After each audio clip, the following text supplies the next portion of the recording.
Hey guys, welcome to the SimRacingPaddock. I'm William Marsh, and we are checking out a title that has come back from the dead. We are taking a look at SimRaceway for the PC.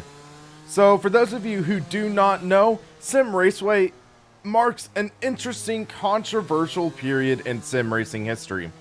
So, back in the heyday of R-Factor, there were groups such as R-Factor Central, which was a booming modding community for the sim. There was RaceSim Central, which used to be one of the largest sim racing news sites and communities. And both of those sites got bought by a company called SimRaceway. And the vision for SimRaceway was they were going to create an online racing hub similar to what iRacing has. And they were going to use the mods from R-Factor to boost that community. The issue was they didn't get permission from the modders. They didn't get permission from the community to use those third-party content into making paid tournaments and championships. So that became very controversial, and that system fell apart pretty quickly. Enter the Sim. Then, as a next move, they decided to make SimRaceway, which is this racing simulation.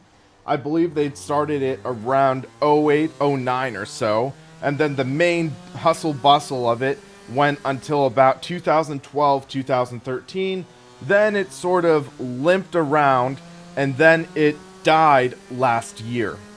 Now, a couple days ago, I get a notification saying SimRaceway's back, and all the content is free. So it's like, what? So I boot it up. Sure enough, it's back. I re-download it, and it downloads all of the content for free. Which, if you think back, that was hundreds of dollars worth when this was first released. Because they had a controversial pricing model for cars in SimRaceway. The idea was they would make the cost of the cars relative to the cost of the vehicle in real life. So you would take the real life vehicle's cost and divide it by 10,000. So the virtual car would be 1/10,000th of the value of the real life car. That sounds great in theory. However, when you have race cars, when you have vehicles that are over $1 million in that sim, what is 1/10,000th of $1 million? $100. So you would be spending $100 for just one car. For this cart, it was like 5 cents. But $100 for a Bugatti Veyron, a virtual Bugatti Veyron? Yeah, I don't really think so. And this is already coming at a time when SimRaceway was being seen as a greedy company. So this definitely did not help things much. So they ended up changing their pricing model, but the damage was done. And not many people were eager to come to this title. And it's a shame because this is an okay title. Physics, maybe a little too grippy. Force feedback, definitely not the best, but it has unique content. For example, I'm driving the Sonoma Raceway kart track. This is the only sim that has this as first-party content. And this is a fairly accurate representation. I've driven this go-kart at this track, and it feels pretty spot on in terms of accuracy, which is fairly considerable considering this was out around 2010 or so, this kart track. And yeah, it's a shame this never was ported to other games or sims, but it's at least fun to drive in SimRaceway. And yeah, they could have handled things a lot better, but they truly have unique content. I mean, I'm driving the kart right now, but there are some vehicles that are not seen in any other sim as first party. For example, now I am at Watkins Glen behind the wheel of the Honda HSV10 Super GT road car.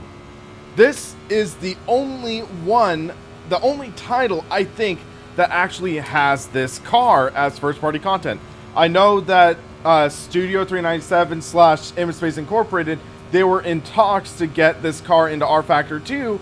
Unfortunately, it sounds like those talks stalled. They weren't able to get the data or something like that. But SimRaceway has this car.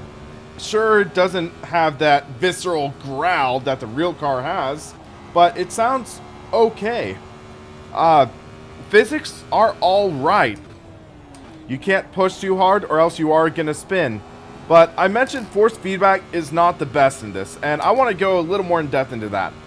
R Factor, the original R Factor, was not known for having good force feedback, and also notorious for not having a good feel of the rear of the car. Real Feel, the force feedback plugin for ISI motor titles, helped alleviate that issue, but this does not have Real Feel.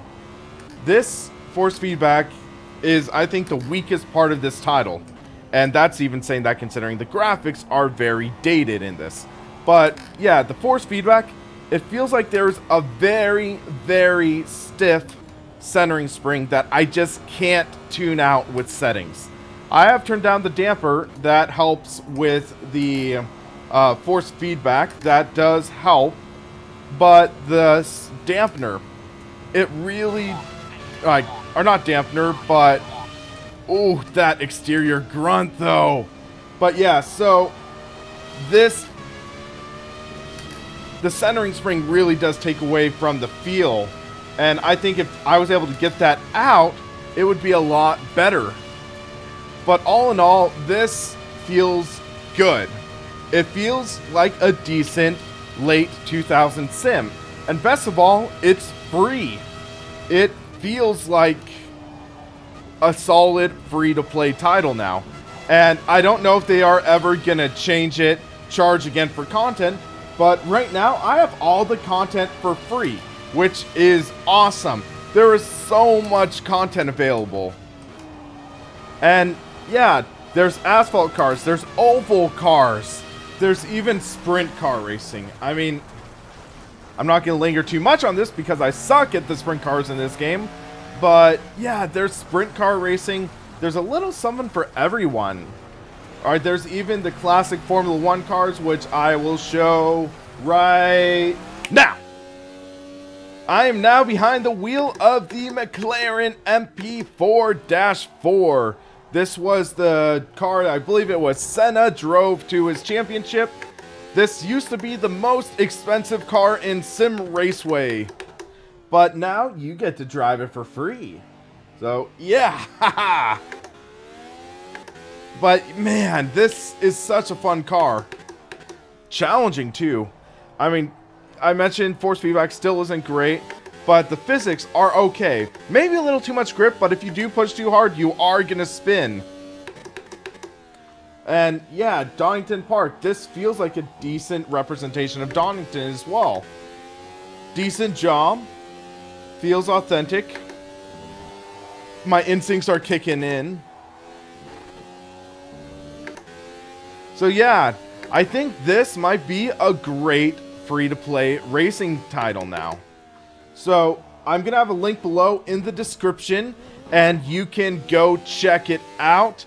You are going to need to make an account and log in to be able to download this. But yeah, I think it's worth the account at least. And then you can have a lot of fun.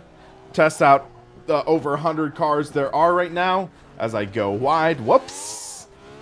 But yeah, have fun, guys. This is a great piece of sim racing history, at least. Even though it might have a controversial past, just give it a try. I mean, what do you have to lose? Remember, that's no overtaking. So I'd like to hear your thoughts. Did you try SimRaceway back in the day? What did you think? What did you think about the controversy back in the day? Let us know in the comments. Also, if you like this video, please hit that like and subscribe button down below and help keep us on track. For the Sim Racing Paddock, I'm William Marsh, and you have a great rest of your day.